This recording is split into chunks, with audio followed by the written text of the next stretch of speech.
here to introduce Bhawna and Shalini from Proofpoint. Bhavna is a senior engineering program manager at Proofpoint. Shalini is a group product manager at Proofpoint.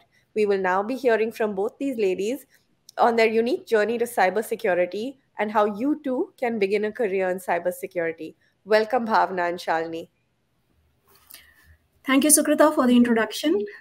And thank you, folks, for joining our talk, Demystifying Cybersecurity. Today, me and my counterpart, Shalini, would like to shed some light on the somewhat mysterious field of cybersecurity and highlight why it is a good career choice for the times that we live in. So last few years, we've been hearing a lot about these security breaches and hacks. Shalini, why do you think these matter so much, especially to us as individuals? Yeah, that's a great question, Bhavna. So we've actually seen tremendous progress in the field of cloud computing and IoT in the last few years, right? And what that means for us is really a life of luxury, right? We can answer our doorbells sitting in the kitchen. We can warm up our car seats before we go for a drive. We can have day-to-day conversations with our friends and our relatives across the globe. And my personal favorite is we can actually store and retrieve our most fondest memories, right, in the fraction of a second.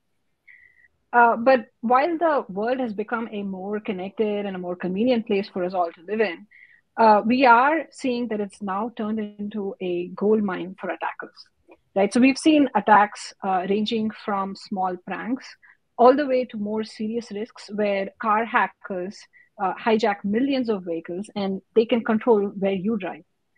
We've all heard about the Facebook hack, right? All of our personal details were exposed to the world. But what's very disturbing to me is that some of our most precious moments, like our baby's first steps, even those are now under attack. But Bhavna, it's not just us as individuals who are getting impacted by this. We also see enterprises are facing the brunt of this. Don't you think that the cyber crimes have been increasing?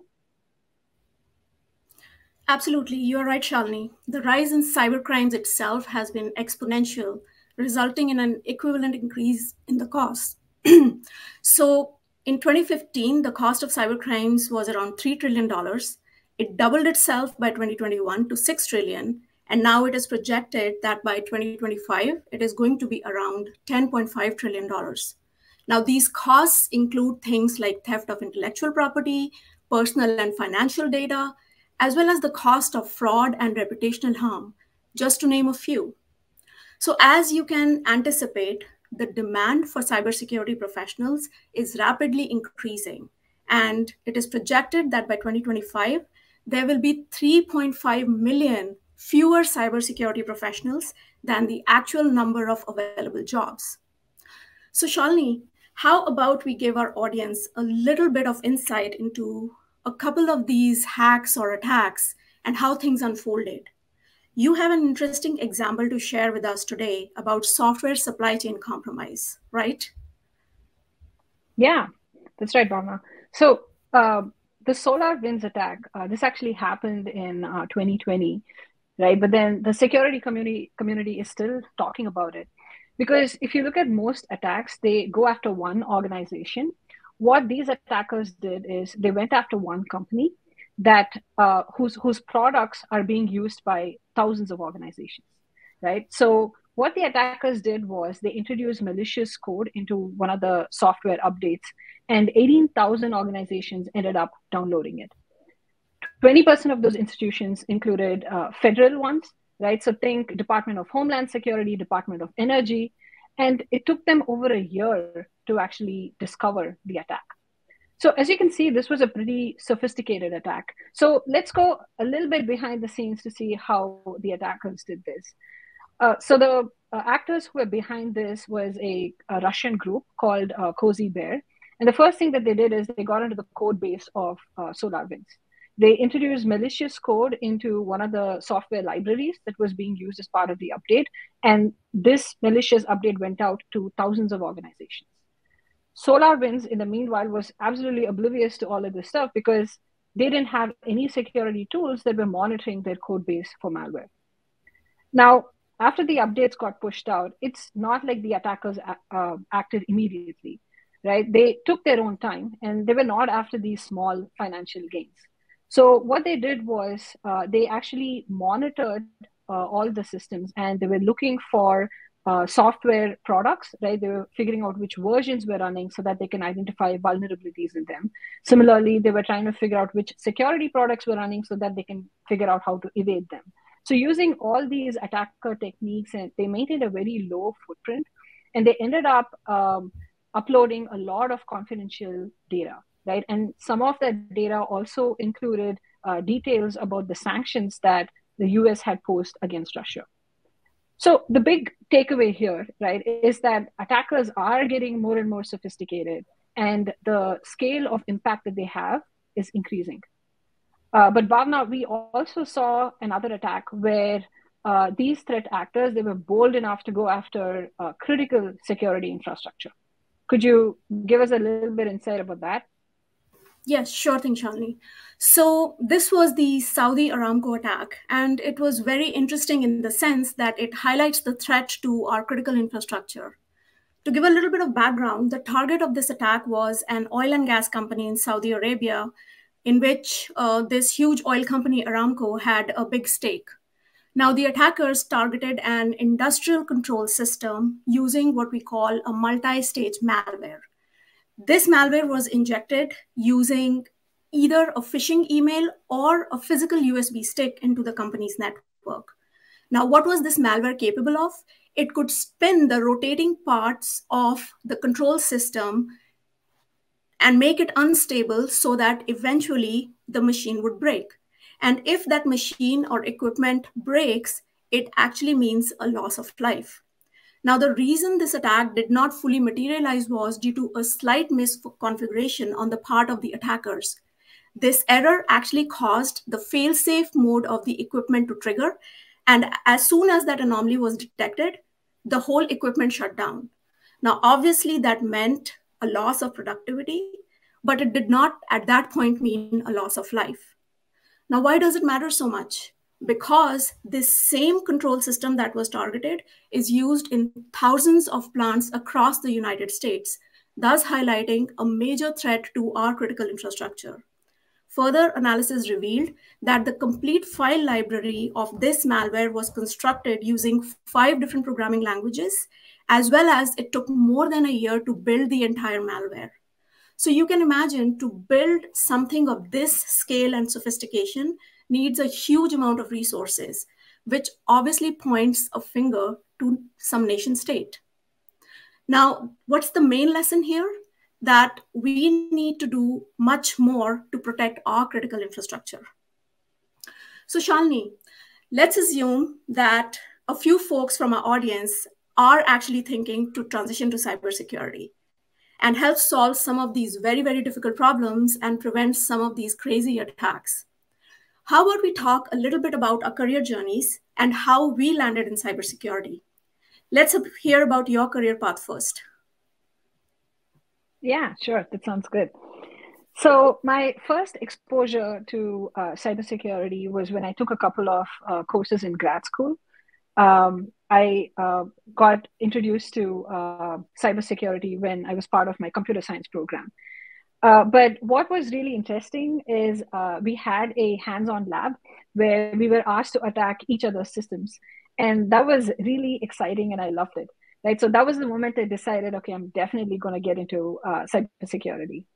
So one of the early moves that I did was I jumped into a cybersecurity startup. And being in a startup, I had the luxury to wear multiple hats. So one day I would be sitting next to the security researcher, right? And we would figure out how to set up the infrastructure so that we can attract attackers and actually study their behavior, right? So the next day I would also spend time with the business development team and talk to various security companies, trying to understand their use cases and figuring out how we could integrate better with each other. One of the things that I remember from my experience at this company was it was my very first cybersecurity conference, and at the, this was in 2015, and there were about 400 security companies, right? But then the very next year in 2016, it doubled to 800. So I could really see that the security industry was expanding rapidly.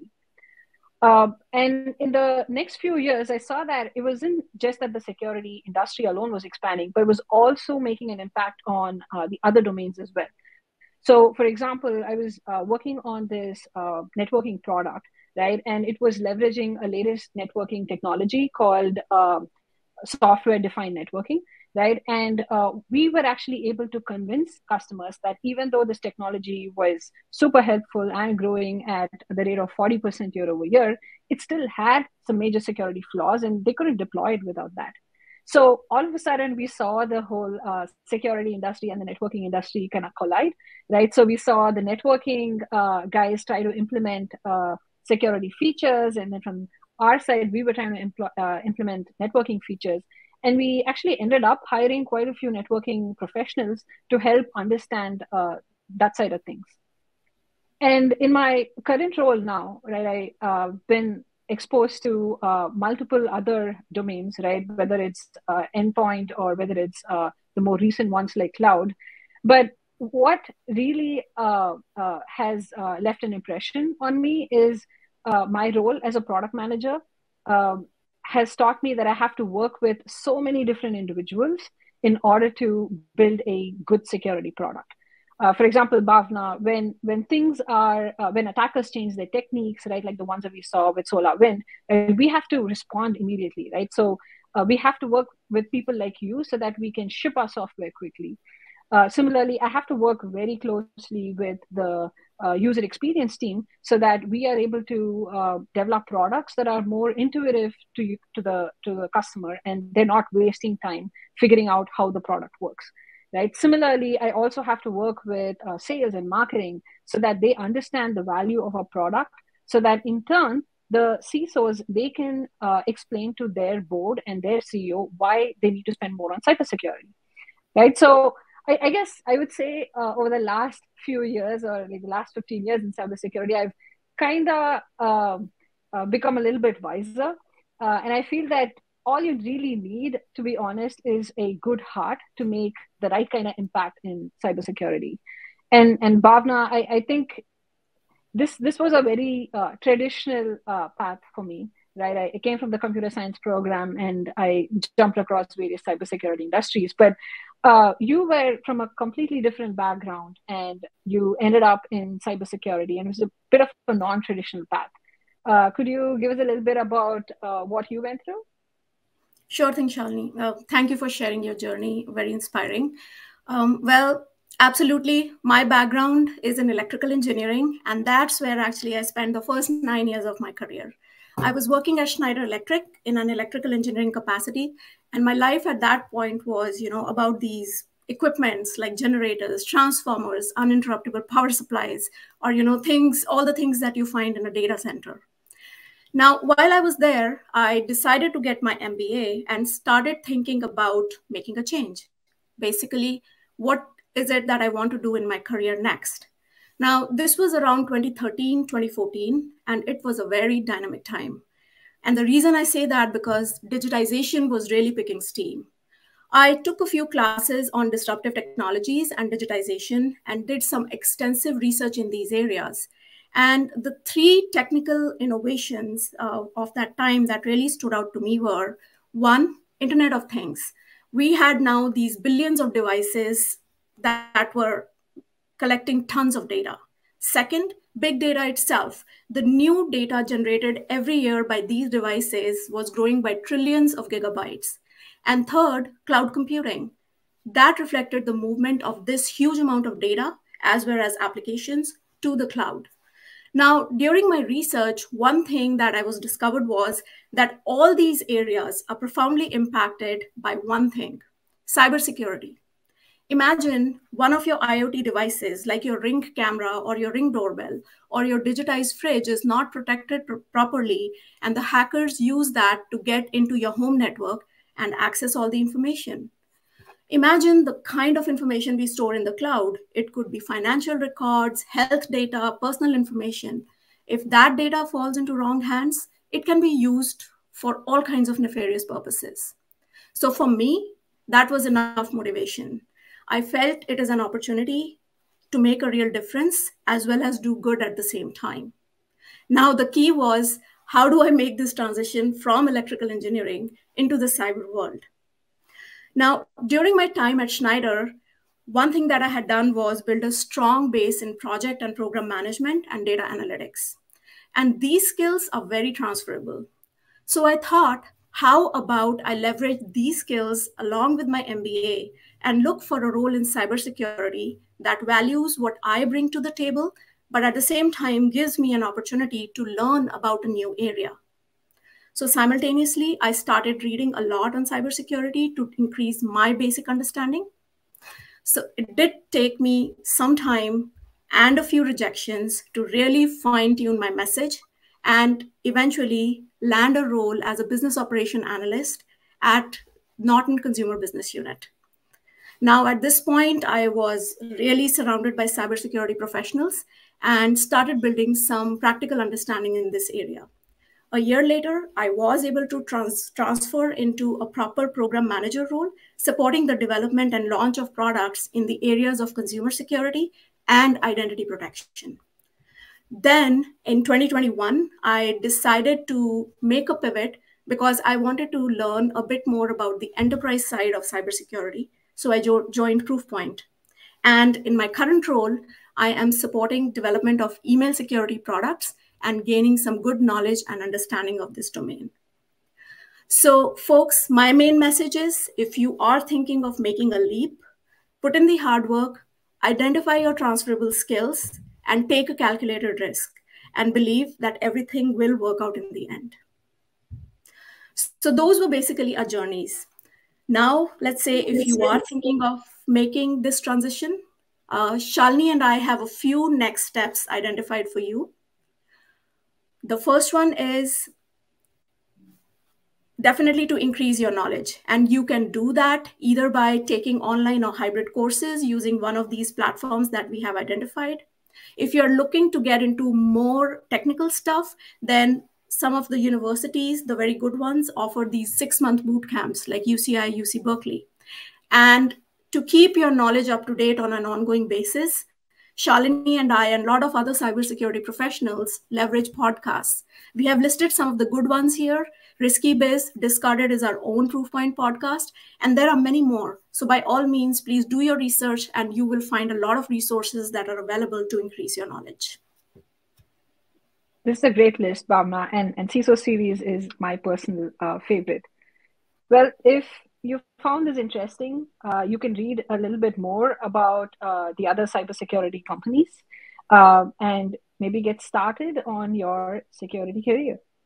Thank you so much for listening, everyone. Thank you, ladies. This was amazing. Yeah, thank you, guys. And in case you have any questions, please feel free to reach out, and Shalini and I will try to help you with whatever information we have. Thank you. Thank you.